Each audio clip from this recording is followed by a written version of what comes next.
Jadi kita tidak anti membangun, yang kita anti adalah membangun pakai hutang. Jelas ya? Kita bahas tema utama kita sekarang.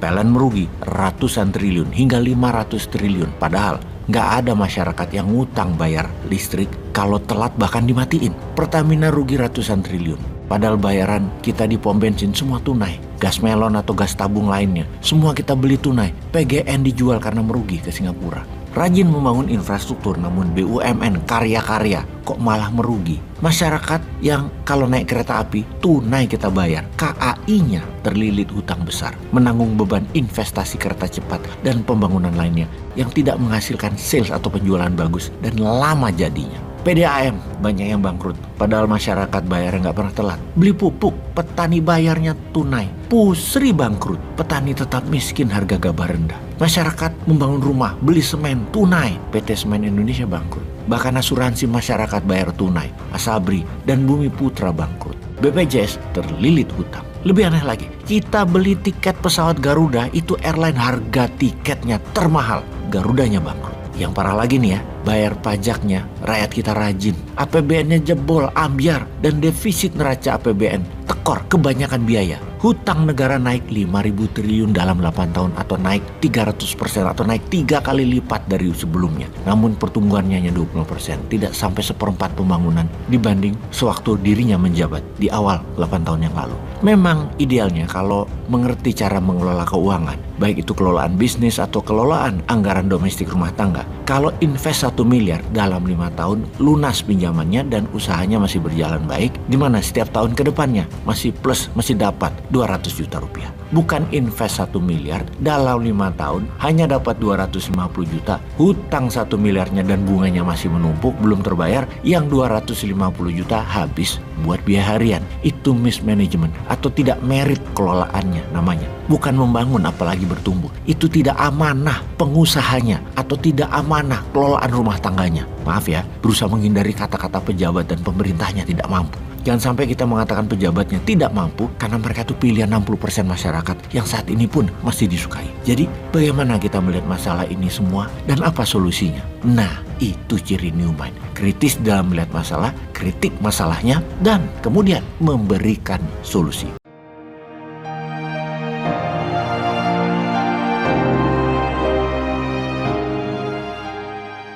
PLN, Pertamina, Garuda, KAI, dan banyak lagi BUMN, semua terlilit utang besar dan bangkrut. Informasi berikut ini mohon jangan diartikan sebagai provokasi anti pemerintah atau anti pembangunan.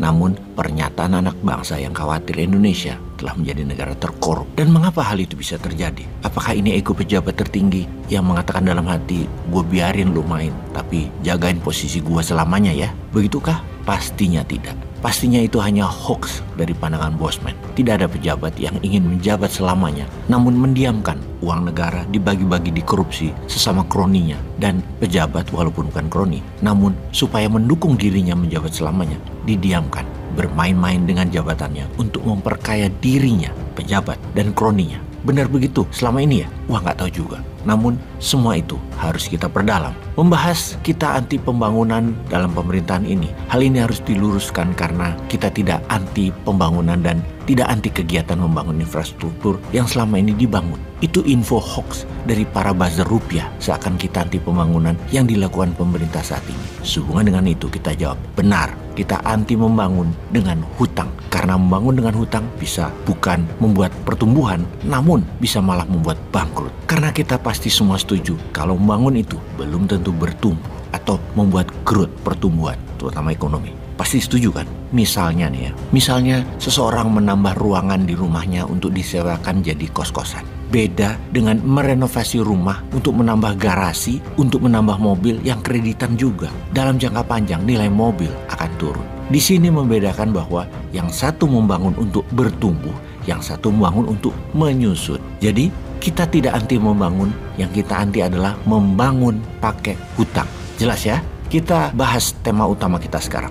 PLN merugi ratusan triliun hingga 500 triliun. Padahal nggak ada masyarakat yang ngutang bayar listrik, kalau telat bahkan dimatiin. Pertamina rugi ratusan triliun. Padahal bayaran kita di pom bensin semua tunai. Gas melon atau gas tabung lainnya, semua kita beli tunai. PGN dijual karena merugi ke Singapura. rajin membangun infrastruktur namun BUMN karya-karya kok malah merugi. Masyarakat yang kalau naik kereta api tunai kita bayar, KAI-nya terlilit hutang besar, menanggung beban investasi kereta cepat dan pembangunan lainnya yang tidak menghasilkan sales atau penjualan bagus dan lama jadinya. PDAM banyak yang bangkrut, padahal masyarakat bayarnya nggak pernah telat. Beli pupuk, petani bayarnya tunai. Pusri bangkrut, petani tetap miskin, harga gabah rendah. Masyarakat membangun rumah, beli semen tunai, PT Semen Indonesia bangkrut. Bahkan asuransi masyarakat bayar tunai, Asabri dan Bumi Putra bangkrut. BPJS terlilit hutang. Lebih aneh lagi, kita beli tiket pesawat Garuda, itu airline harga tiketnya termahal, Garudanya bangkrut. Yang parah lagi nih ya, bayar pajaknya rakyat kita rajin, APBN-nya jebol, ambyar, dan defisit neraca APBN tekor kebanyakan biaya. Hutang negara naik 5.000 triliun dalam 8 tahun atau naik 300% atau naik 3 kali lipat dari sebelumnya. Namun pertumbuhannya hanya 20%, tidak sampai seperempat pembangunan dibanding sewaktu dirinya menjabat di awal 8 tahun yang lalu.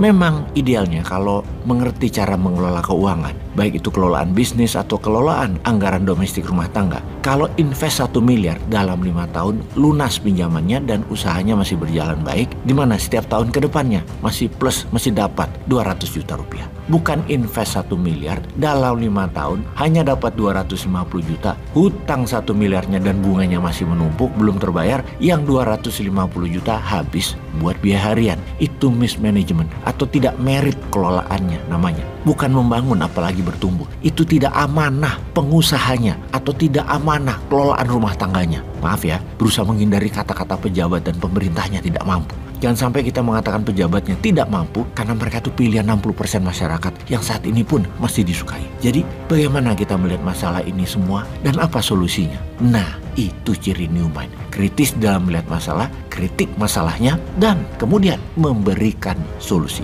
Kalau kita melompat ke depan, sebenarnya solusinya sudah ratusan kali kita katakan. Tutup Kementerian BUMN. Perusahaan BUMN di merger yang satu model bisnis dengan akuisisi atau swap share. Perusahaan BUMN yang merugi, yang hanya mengerjakan proyek aman, proyek negara, ditutup. Lalu perusahaan BUMN yang sudah ramping dari 800-an perusahaan jadi 50-an, semua dilepas ke publik, IPO. Bahkan lebih dari 51%-an share dilepas, di mana mekanisme pasar kemudian dijalankan. Tidak ada lagi proyek pemerintah di kerjaan BUMN. Semua tender normal dari Bappenas, pengendali proyeknya. Nah, informasi tutup Kementerian BUMN sebenarnya ya itu melompat karena pasti banyak yang nggak setuju kalau informasinya begini. Namun kalau kita melihat sekarang semua proyek pemerintah kalau dikerjakan swasta mungkin harganya setengahnya saja selesai itu proyek. Ini dengan BUMN sudah mahal 2 kali lipat, merugi lagi. Merugi itu karena dikorupsi. Dah sesederhana itu. Dari office boy sampai pejabat teratasnya itu main semua. Dan itu terjadi di semua proyek. Dah itu aja. Korbannya bukan saja anggaran besar negara yang nanggung. Namun sampai subkontraktor yang swasta semua disikat dengan bayaran ditunda-tunda. Sampai pejabatnya pada ganti. Dah mampus tuh semua subkontraktor. Tahunan gak dibayar. Bergiliran dah tuh pejabat-pejabatnya diberikan. Yang biasanya kroni pejabat kementerian, geng politikus partai berkuasa dan sejenisnya. Cuan terima kasih atas dukungannya menjadi pejabat. Bener deh, mana ada yang benar-benar berpikir buat bangsa dan negara. Jadi untuk menghilangkan korupsi dan membuat negara bertumbuh bagaimana? Ya bubarin proyek, diberikan ke BUMN. Ini langkah pertama. Yang berikutnya, nanti aja lah tunggu pegang mandat. Peace.